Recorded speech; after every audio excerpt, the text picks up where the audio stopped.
ಸಂಕಲ್ಪ PU college Gangavathi ಪ್ರಥಮ ವರ್ಷದ ವಿದ್ಯಾರ್ಥಿನಿಯರಿಗೆ ನನ್ನ ಬೆಳಗಿನ ಶುಭೋದಯಗಳು.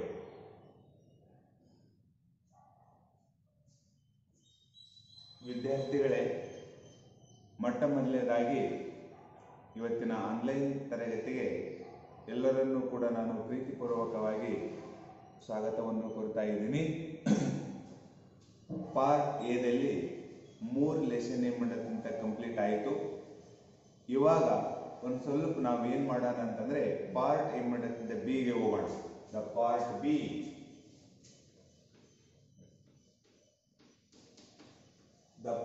ಬಿ. ಅದರಲ್ಲಿ ಫಸ್ಟ್ ಲೆಸನ್ ಯಾವುದು ಅಂತಂದ್ರೆ ಪಾವರ್ಟಿ, ಬಡತನ ಅಂತಕ್ಕಂಥದ್ದು. ಈ ಬಡತನ ಜಗತ್ತಿನ ಅನೇಕ ರಾಷ್ಟ್ರಗಳಲ್ಲಿ, ದ ವರ್ಲ್ಡ್ 198 ಕಂಟ್ರೀಸ್, ಈ ಜಗತ್ತಿನಲ್ಲಿ 198ಕ್ಕಿಂತ ಹೆಚ್ಚು ರಾಷ್ಟ್ರಗಳಲ್ಲಿ ಈ ಬಡತನ ಅಂತಕ್ಕಂಥದ್ದು ಎಲ್ಲಾ ರಾಷ್ಟ್ರಗಳಲ್ಲಿ ಏನಾಗುತ್ತೆ, ಕಂಡುಬರುತ್ತೆ. ಬಡತನ ಯಾರನ್ನೂ ಬಿಟ್ಟಿಲ್ಲ ಅಂತಕ್ಕಂಥದ್ದು, ಜನಸಾಮಾನ್ಯರನ್ನು ಬಡತನ ಬಿಟ್ಟಿಲ್ಲ. ಪ್ರತಿಯೊಂದು ರಾಷ್ಟ್ರವನ್ನು ಕೂಡ ಈ ಬಡತನ ಅಂತಕ್ಕಂಥದ್ದು ಏನಾಗ್ತಾ ಇದೆ ಅಂತಂದ್ರೆ ಬೆಂಬಿಡದೆ ಕಾಡ್ತಾ ಇದೆ ಅಂತ ಅರ್ಥ, ಒಂದು ದೆವ್ವವಾಗಿ ಕಾಡ್ತಾ ಇದೆ ಅಂತ ಅರ್ಥ. ಈ ದೇಶದ ಉದಾಹರಣೆಗಾಗಿ ಭಾರತ ದೇಶವನ್ನೇ ತೆಗೆದುಕೊಂಡಾಗ ಈ ದೇಶದ ಅನೇಕ ಸಮಸ್ಯೆಗಳಲ್ಲಿ, ಅನೇಕ ತೊಂದರೆಗಳಲ್ಲಿ ಈ ಬಡತನ ಅಂತಕ್ಕಂಥದ್ದು ಕೂಡ ಒಂದು. ನಿಮ್ಗಾಗಲೇ ಏನ್ ಮಾಡುತ್ತಂತ ಗೊತ್ತಿರುತ್ತೆ, ಬಡತನ ಅಂತಕ್ಕಂಥದ್ದು ಯಾವ ರೀತಿಯಾಗಿರುತ್ತೆ, ಅದನ್ನು ನಾವು ಕೂಡ ನಮ್ಮ ಜೀವನದಲ್ಲಿ ಏನ್ ಮಾಡ್ತಾ ಇರ್ತೀವಿ, ಅನುಭವಿಸ್ತಾ ಇರ್ತೀವಿ. ಹಾಗಾದ್ರೆ ಇವತ್ತು ಈ ಬಡತನಕ್ಕೆ ಸಂಬಂಧಪಟ್ಟಂತೆ ಈ 4 ಅಂಶಗಳ ಬಗ್ಗೆ ನಾವೇನು ಮಾಡೋಣ, ಚರ್ಚೆ ಮಾಡೋಣ. The first one introduction, the second one the meaning of poverty, the third one the types of poverty. There are 2 types of poverty. The first one absolute poverty and the second one relative poverty. There are 2 types of poverty. The first one absolute poverty and second one relative poverty. Andre the fourth one identification of poor people. The very important identification of poor people. ಒಂದನೇದು the first one introduction, ಅಂದ್ರೆ ಬಡತನದ ಒಂದು ಪೀಠಿಕೆ ಅಂತಕ್ಕಂಥದ್ದು. The second one the meaning of poverty, ಬಡತನದ ಅರ್ಥ. There are types of poverty, ಬಡತನದ ಪ್ರಕಾರಗಳು. There are 2 types of poverty. The first one absolute poverty and second one relative poverty. ಅಂದ್ರೆ ಅಬ್ಸಲ್ಯೂಟ್ ಪಾವರ್ಟಿ ಅಂತಂದ್ರೆ ನಿರಪೇಕ್ಷ ಬಡತನ ಅಂತಕ್ಕಂಥದ್ದು, ರಿಲೇಟಿವ್ ಪಾವರ್ಟಿ ಅಂತಂದ್ರೆ ಸಾಪೇಕ್ಷ ಬಡತನ ಅಂತ ಕರಿತೀವಿ. ಇನ್ನು last one identification of poor people, ಅಂದ್ರೆ ಬಡ ಜನರನ್ನು ನಾವು ಹೇಗೆ ಗುರುತಿಸುತ್ತೇವೆ ಅಂತಕ್ಕಂಥದ್ದು. ಹಾಗಾದ್ರೆ ಒಂದು ಅಂಶಗಳ ಬಗ್ಗೆ ನಾವೇನ್ ಮಾಡೋಣ, ಇವತ್ತು ಚರ್ಚೆ ಮಾಡೋಣ. Poverty is a widespread evil in the world. ಈ ಬಡತನ ಅಂತಕ್ಕಂಥದ್ದು ಇಡೀ ಜಗತ್ತಿಗೆ ಒಂದು ದೆವ್ವವಾಗಿ ಪರಿಣಮಿಸಿದೆ ಅಂತಕ್ಕಂಥದ್ದು. ಅದಕ್ಕೆ ಅವ್ರು ಹೇಳ್ತಾರ, poverty is A wide the spear evil in the world. ಈ ಬಡತನ ಅಂತಕ್ಕಂಥದ್ದು ಇಡೀ ಜಗತ್ತಿಗೆ ಒಂದು ದೆವ್ವವಾಗಿ ಪರಿಣಮಿಸಿದೆ ಅಂತಕ್ಕಂಥದ್ದು. particularly in Asia, in Africa countries. ಅದರಲ್ಲಿ ಪ್ರಮುಖವಾಗಿ ಏಷ್ಯಾ ಮತ್ತು ಆಫ್ರಿಕಾ ರಾಷ್ಟ್ರಗಳಲ್ಲಿ ಈ ಬಡತನ ಅಂತಕ್ಕಂಥದ್ದು ವ್ಯಾಪಕವಾಗಿ ಅಥವಾ ಹೆಮ್ಮರವಾಗಿ ಈ ಬಡತನ ಅಂತಕ್ಕಂಥದ್ದು ಏನಾಗ್ತಾ ಇದೆ, ಬೆಳೆದಿದೆ ಅಂತಕ್ಕಂಥದ್ದು. ಹಾಗೆಯೇ ನೋಡಲಿ, particularly in Asia and African countries. Asia ಮತ್ತು ಆಫ್ರಿಕಾ ರಾಷ್ಟ್ರಗಳಲ್ಲಿ ಈ ಬಡತನ ಅಂತಕ್ಕಂಥದ್ದು ವ್ಯಾಪಕವಾಗಿ ಹರಡಿದೆ ಅಂತಕ್ಕಂಥದ್ದು.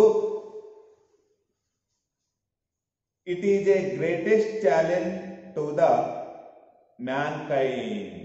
ನೋಡಿ, it is the greatest challenge in mankind. ಮಾನವನಿಗೆ ಈ ಒಂದು ಬಡತನ ಅಂತಕ್ಕಂಥದ್ದು ದೊಡ್ಡ ಸವಾಲಾಗಿ ಪರಿಣಮಿಸಿದೆ. A strange paradox existent in India society. ಅಂದ್ರೆ ಸಮಾಜದಲ್ಲಿ ಒಂದು ವಿಚಿತ್ರವಾಗಿರ್ತಕ್ಕಂಥ ವಿರೋಧಾಭಾಸವಿದೆ.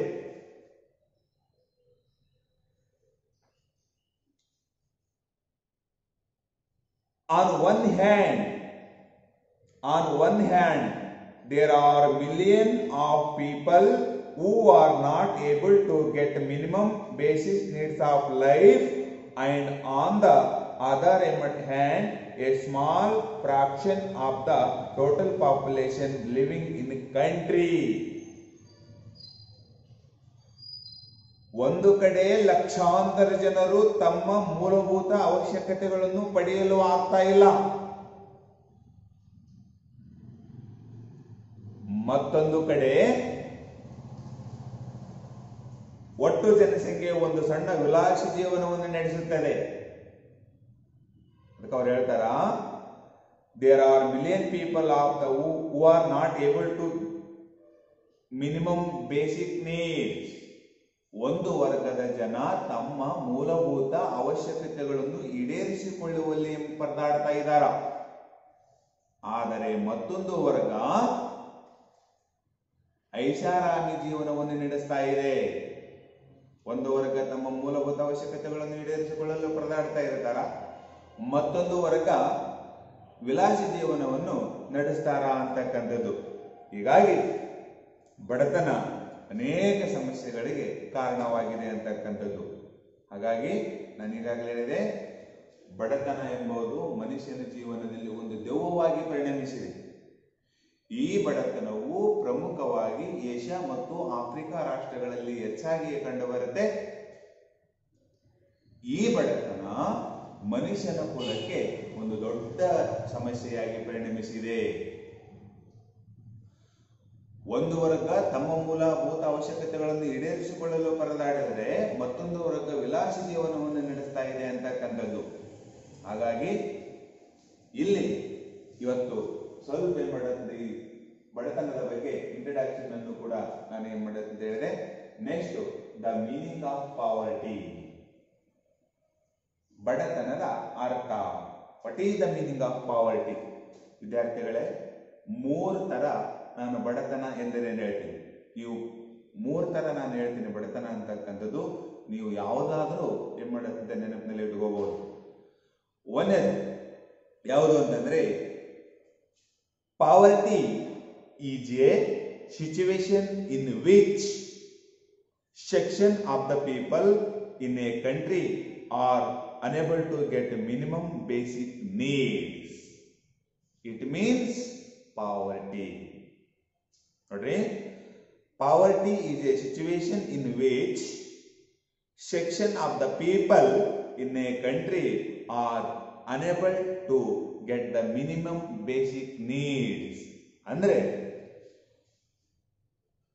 ಯಾವ ವರ್ಗ ಅಥವಾ ಯಾವ ಜನರು ತಮ್ಮ ಮೂಲಭೂತ ಅವಶ್ಯಕತೆಗಳನ್ನು ಈಡೇರಿಸಿಕೊಳ್ಳಲು ಅವರು ಅಸಹಾಯಕರಾಗಿರ್ತಾರೋ ಅದನ್ನೇ ನಾವು ಬಡತನ ಅಂತ ಕರಿತೀವಿ. ಯಾರು ತಮ್ಮ ಮೂಲಭೂತ ಅವಶ್ಯಕತೆಗಳನ್ನು ಈಡೇರಿಸಿಕೊಳ್ಳಲು ಅವರು ಅಸಹಾಯಕರಾಗಿರ್ತಾರೋ ಅವರನ್ನೇ ನಾವೇನಂತ ಕರಿತೀವಿ, ಬಡವರು ಅಂತ ಕರಿತೀವಿ.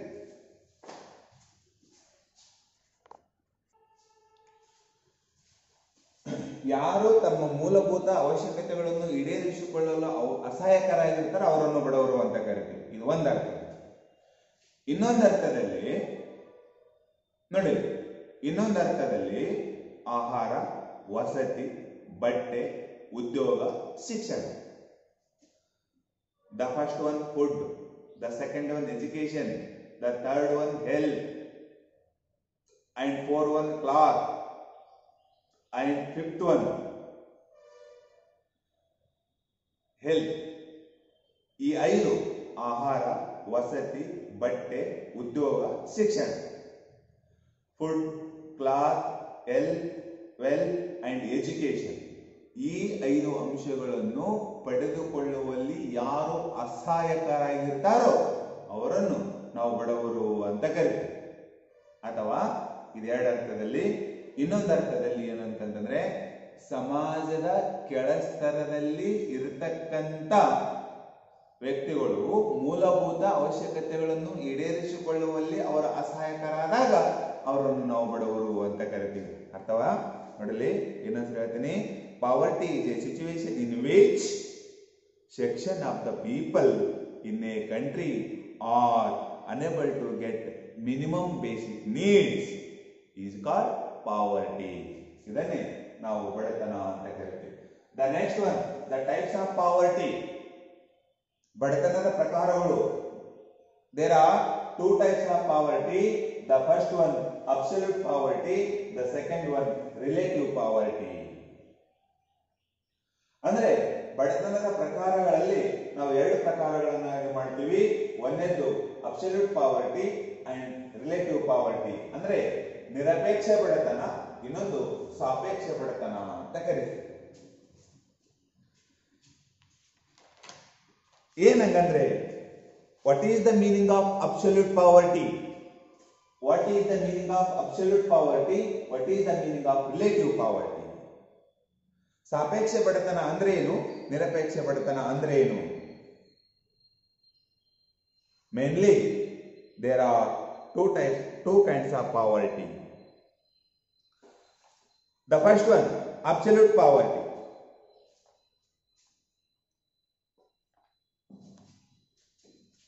First one, absolute poverty. If consumption expenditure of a person is not sufficient to maintain a minimum acceptable level of living as per the national standard which are expert in terms of the given physical quality of poverty. Correctly, if consumption expenditure of a person is not sufficient to maintain the minimum acceptable level of the living as per the poverty.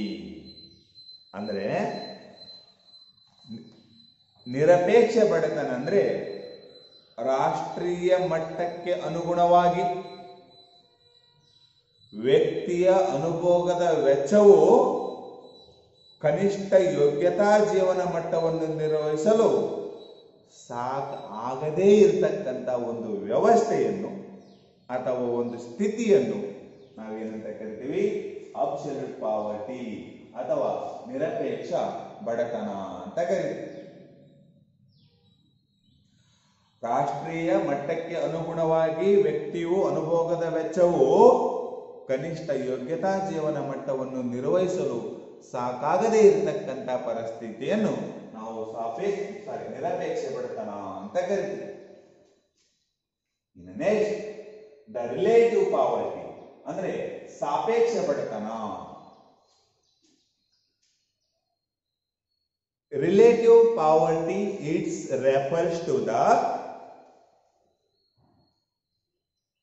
poverty in relation to level of income, the country or the classes of people whose level of the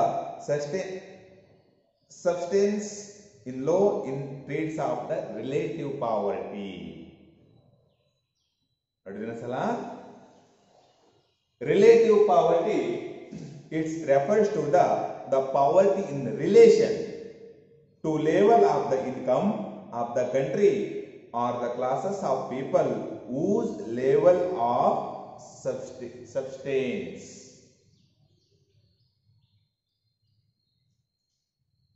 ಸಾಪೇಕ್ಷ ಬಡತನವು ಇದು ಆದಾಯದ ಮಟ್ಟಗಳಿಗೆ ಸಂಬಂಧಿಸಿದಂತಹ ಬಡತನವಾಗಿದೆ. ಆದಾಯಕ್ಕೆ ಅನುಗುಣವಾಗಿರ್ತಕ್ಕಂಥ ಬಡತನ ಏನಿದೆಯಲ್ಲ ನೋಡಿ, ಆದಾಯಕ್ಕೆ ಅನುಗುಣವಾಗಿರ್ತಕ್ಕಂಥ ಬಡತನ ಇದು. ನಮ್ಮಲ್ಲಿ 3 ವರ್ಗದವರಿದ್ದಾರೆ. ಶ್ರೀಮಂತರು ಶ್ರೀಮಂತರಾಗ್ತಾ ಹೋಗ್ತಾ ಇದ್ದಾರೆ, ಮಧ್ಯಮ ವರ್ಗದವರು ಮಧ್ಯಮ ವರ್ಗದವರಾಗ್ತಾ ಹೋಗ್ತಾ ಇದ್ದಾರೆ, ಕೆಳವರ್ಗದವರು ಕೆಳವರ್ಗದವರಾಗ್ತಾ ಹೋಗ್ತಾ ಇದ್ದಾರೆ. ಶ್ರೀಮಂತರಿಗೆ ಹೆಚ್ಚಿನ ರೀತಿಯಾದ ಆದಾಯ ಇರುತ್ತೆ, ಅವ್ರು ಏನ್ ಮಾಡುತ್ತೆ, ಶ್ರೀಮಂತ. ದ ಮಿಡಲ್, ಮಧ್ಯದಲ್ಲಿರ್ತಾರೆ ಜನರು, ಅವ್ರಿಗೂ ಕೂಡ ಏನ್ ಮಾಡತ್ತಂತ ಆದಾಯ ಇರುತ್ತೆ, ಅವ್ರಿಗೂ ಕೂಡ ಏನ್ ಮಾಡತ್ತಂತ ಏನು ಸಮಸ್ಯೆ ಇಲ್ಲ. ಆದ್ರೆ ಕೆಳವರ್ಗದವರು ಏನಿದಾರಲ್ಲ, ಈ ಬಡವರು ಅಂತಕ್ಕಂಥದ್ದು ಏನಿದಾರಲ್ಲ, ಇವರಿಗೆ ಆದಾಯ ಅಂತಕ್ಕಂಥದ್ದು ಕಡಿಮೆ. ತಮ್ಮ ಮೂಲಭೂತ ಅವಶ್ಯಕತೆಗಳನ್ನು ಈಡೇರಿಸಿಕೊಳ್ಳುವಲ್ಲಿ ಅವರು ತುಂಬಾ ಏನಾಗಿರ್ತಾರೆ, ಅವರು ಅಸಹಾಯಕರಾಗಿರ್ತಾರ ಅಂತಕ್ಕಂಥದ್ದು. ಇವರಿಗೆ ಆದಾಯ ಇದ್ರೂ ಕೂಡ ಕಡಿಮೆ ಪ್ರಮಾಣದಲ್ಲಿ ಇರುತ್ತೆ.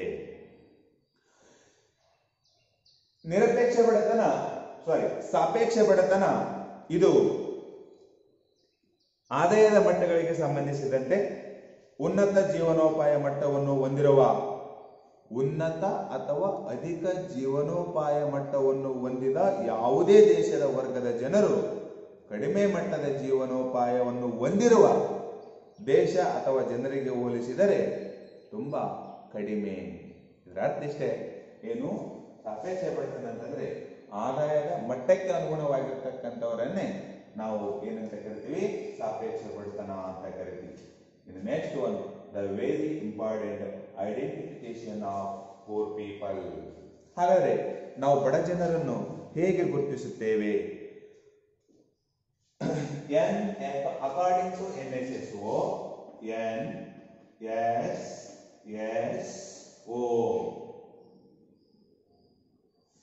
What is the meaning of NSSO? What is the meaning of NSSO?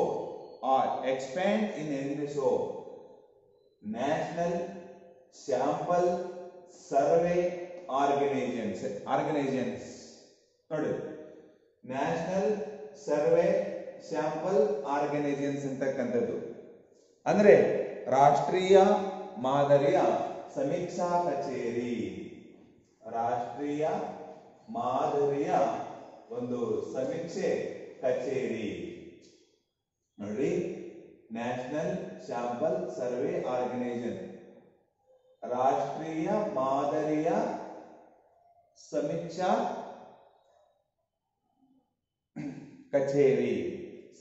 ಕಚೇರಿ ಅಂತಕ್ಕಂಥದ್ದು. ಈ ವರದಿಯ ಪ್ರಕಾರ ಇಲ್ಲಿ ಪ್ರಮುಖವಾಗಿ 4 ವ್ಯಕ್ತಿಗಳು, ಮಿನ್ನಾಸ್, ಬರ್ದಾನ್, ದಾಂಡೇಕರ್. ನೋಡಿ, ಮಿನ್ನಾಸ್, ಬರ್ದನ್,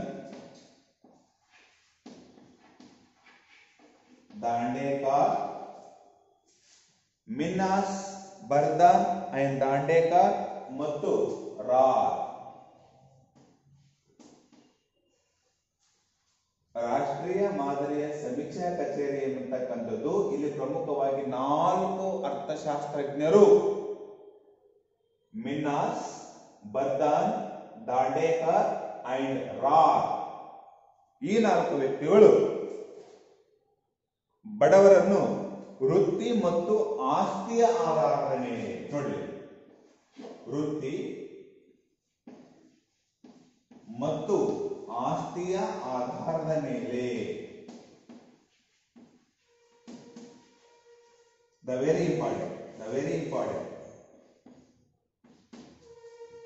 ವೃತ್ತಿ ಮತ್ತು ಆಸ್ತಿಯ ಆಧಾರದ ಮೇಲೆ ಈ 4 ಅರ್ಥಶಾಸ್ತ್ರಜ್ಞರು, ಮಿನ್ನಾಸ್, ಬರ್ಧಾನ್, ದಾಂಡೇಕರ್ ಅಂಡ್ ರಾರ್, ಈ 4 ವ್ಯಕ್ತಿಗಳು ಬಡ ಜನರನ್ನು ಹೇಗೆ ಗುರುತಿಸಬೇಕು ಎಂಬುದರ ಬಗ್ಗೆ ಹೇಳಿದ್ದಾರೆ ಅಂತಕ್ಕಂಥದ್ದು.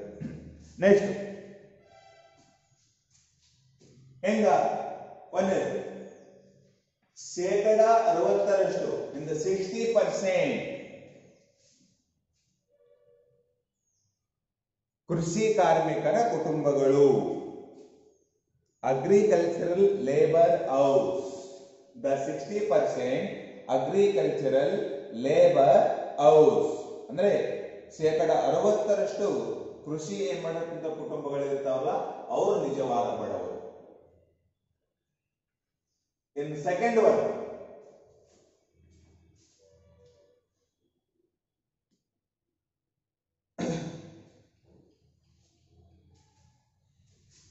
40%.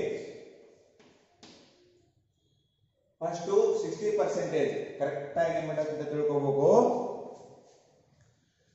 60% ಕೃಷಿ ಕಾರ್ಮಿಕ ಕುಟುಂಬಗಳು ಏನಿರ್ತಾವಲ್ಲ ಅವರು ನಿಜವಾದ ಬಡವರು. ಎರಡನೇದು, ಅತಿ ಕಡಿಮೆ ಹಿಡುವಳಿ ಹೊಂದಿರುವ ಕೃಷಿ ಕಾರ್ಮಿಕರ ಕುಟುಂಬಗಳು.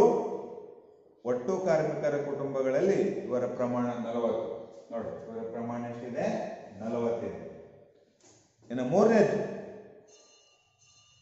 ಕುಶಲ ಕರ್ಮಿಗಳು.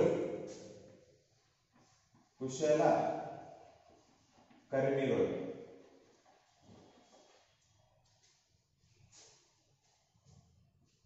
ರಸ್ತೆಯ ಎಡ ಮತ್ತು ಬಲ ಬದಿಗಳಲ್ಲಿ. ನೋಡಲಿ, ರಸ್ತೆ ಎಡ ಮತ್ತು ಬಲ, ನಡಕಲ್ಲ.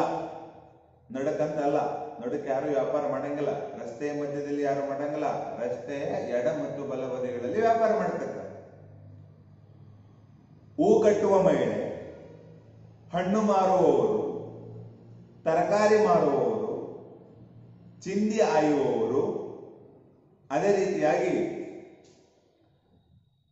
ಭಿಕ್ಷಕರು,